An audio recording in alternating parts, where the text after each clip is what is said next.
आज शिक्षा अधिकार पंचायत बालसमंद गांव में हो रही है। मुझे लगता है देश की शिक्षा का इतिहास जब लिखा जाएगा तो आज का दिन और ये पंचायत बहुत मायने रखेगी। 2015 में जब सरकार बनाने के बाद दिल्ली में एजुकेशन पे काम करना शुरू किया था तो अरविंद केजरीवाल जी ने मुझसे कहा था कि मनीष सिसोदिया, आपको शिक्षा मंत्री बना रहा हूं, काम ऐसा करना कि 5 साल बाद जब हम जनता के बीच वोट मांगने जाएं तो जनता खुद कहे कि हमारे बच्चों की शिक्षा अच्छी कर दी है, हमें ना कहना पड़े।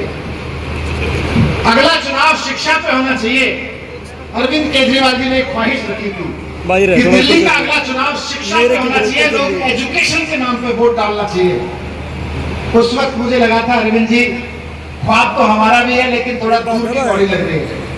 लेकिन आज 7-8 साल बाद बालसमंद गांव में आदमपुर का जब चुनाव होने जा रहा है, आदमपुर विधानसभा का, तो हजारों लोग यहाँ शिक्षा अधिकार पंचायत कर रहे हैं।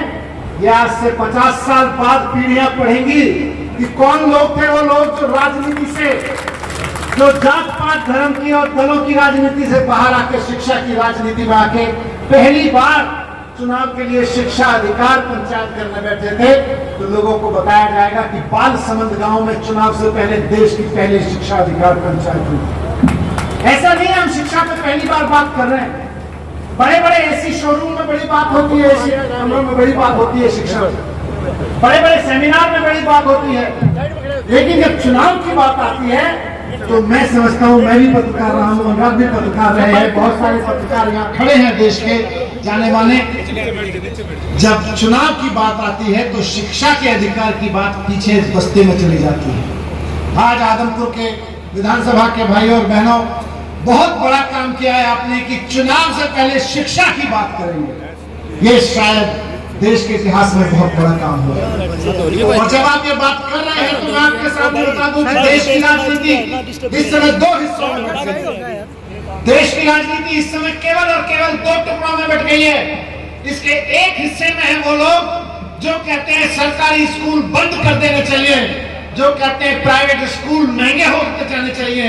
और जब जनता कहती है कि साहब सरकारी स्कूल बंद क्यों कर रहे हो, तो उनकी पार्टी के नेता कहते हैं कि हमसे क्या बच्चे पूछ के पैदा करते हो जो हम उनके लिए स्कूल खोले। जब जनता कहती है खट्टर साहब से जाके कि साहब प्राइवेट स्कूलों की फीस आगे बढ़ गई, तो उस जनता को खट्टर साहब कहते हैं, आपने यहाँ से सोशल मीडिया पे वीडियो चलाया था 2 साल पहले कि मैं क्या करूं, प्राइवेट स्कूल वाला खाएगा क्या अगर पैसे की फीस नहीं बढ़ाएगा, अगर स्कूल की फीस नहीं बढ़ाएगा। 2 हिस्सों में बट गई है। भारतीय जनता पार्टी उसका नेतृत्व कर रही है, उस हिस्से का। कांग्रेस उसकी पिछलग्गू बन के वहीं बैठी हुई है उसी खेलों में कि सरकारी स्कूल नहीं होने चाहिए देश में। देश में सरकारी स्कूल होंगे तो गड़बड़ हो जाएगा। ये हिस्सा है। इसी के तहत हरियाणा में 700 सरकारी स्कूल बंद कर दिए गए। 21वीं सदी में जब देश शिक्षा का क्रांति कर रहा है, उस वक्त हरियाणा 700 स्कूल बंद करके बैठा है। जहां आप लोगों का नाम लिया जाएगा कि आदमपुर विधानसभा के लोग, बालसमंद गांव के लोग चुनाव से पहले शिक्षा की बात करने बैठे थे, वहीं खट्टर साहब का भी नाम लिया जाएगा कि एक मुख्यमंत्री ऐसा था कि जनता जब शिक्षा अधिकार की बात कर रही थी तो बेशर्मी से 700 सरकारी स्कूलों को बंद करता चला जा रहा था। ये भी नाम लिया जाएगा। एक तरफ वो लोग हैं जो स्कूल बंद कर रहे हैं और प्राइवेट स्कूलों को महंगा कर रहे हैं, और उसके दूसरी तरफ वो लोग हैं जो कसम खा के बैठे हैं कि देश के हर बच्चे को फ्री शानदार सरकारी स्कूल उपलब्ध करा के रहेंगे, चाहे जो जितना पसीना बहाना पड़े। वहां पे अरविंद केजरीवाल खड़े, वहां पे अरविंद केजरीवाल जी की सारी टीम खड़ी है। मैं आपके सामने कहूं कि 75 साल के इतिहास में मैं कोई बड़ा आदमी नहीं हूं, मैं आपके बीच में से आम आदमी हूं, आम आदमी की बात करता हूं। आम आदमी के एक पेरेंट के रूप में, मेरे भी घर में एक बच्चा है, एक पेरेंट के रूप में देखता हूँ, एक भारतीय के रूप में देखता हूँ। मुझे लगता है ये फोटो पंचायत बंद करो यार, पीछे फोटो के चक्कर में सारा ही कर लो, बंद करो इसको। मैं आपके सामने कहना चाहता हूँ कि 75 साल में, आजाद हिंदुस्तान के 75 साल में अगर हमारे नेताओं ने कोई गड़बड़ की है, कोई गलती की है, तो वो ये की है कि हर बच्चे को फ्री एजुकेशन की पॉलिसी ने बनाई। बच्चे को फ्री शानदार एजुकेशन की पॉलिसी बनाई। बाबा साहब को मैं याद करता हूं। आज गांधी जी के जन्म दिवस पर, शास्त्री जी के जन्म दिवस पर हमने उनको याद किया। उन्होंने नई तालीम की बात की, शिक्षा की बात की, लेकिन सबसे जरूरी याद करना बाबा साहब को बनता है जब हम शिक्षा की बात करते हैं।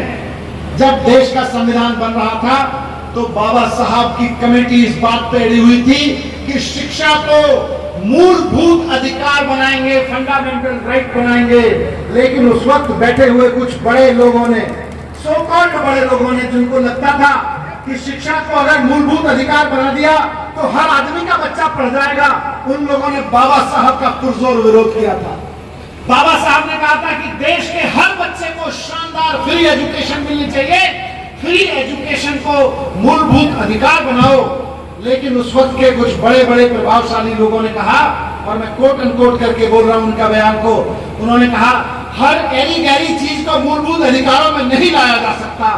मैं लानत भेजता हूं 75 साल पुरानी उस सोच पर जिन्होंने बाबा साहब की बात को तब लागू नहीं होने दिया, वरना आज तक हिंदुस्तान कहां का कहां पहुंच जाता है, कहां का कहां पहुंच जाता। अगर उस वक्त शिक्षा को मूलभूत अधिकार बना दिया गया होता, अगर देश के संविधान में बाबा साहब को यह लिखने दिया गया होता कि नहीं, देश में जो बच्चा पैदा हो रहा है शिक्षा उसका मूलभूत अधिकार है, शानदार एजुकेशन देना सरकार की जिम्मेदारी है, तो उसके बाद आज हमको यहाँ शिक्षा अधिकार पंचायत की बात नहीं करनी पड़ती।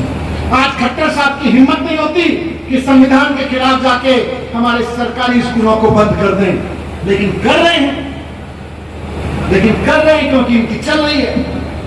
अब आपके ऊपर है कि इनकी चलाना बंद कर दो। एक ही तरीका है कि ये सरकारी स्कूल बंद ना करें और प्राइवेट स्कूलों की फीस ना बढ़ाएं, कि इनकी चलाना बंद कर दो। चलवा भी तो हमने ही रखी है, हमने ही चलवा रखी है, और हम ही इनकी चलवानी बंद कर सकते हैं। 2015 में अरविंद केजरीवाल जी को दिल्ली की जनता ने एक मौका दिया था। 2015 में जब दिल्ली की जनता ने अरविंद केजरीवाल जी को मौका दिया और हमने सरकारी स्कूलों पे काम करना शुरू किया, तो ये कांग्रेस बीजेपी वालों ने बहुत मजाक बनाया।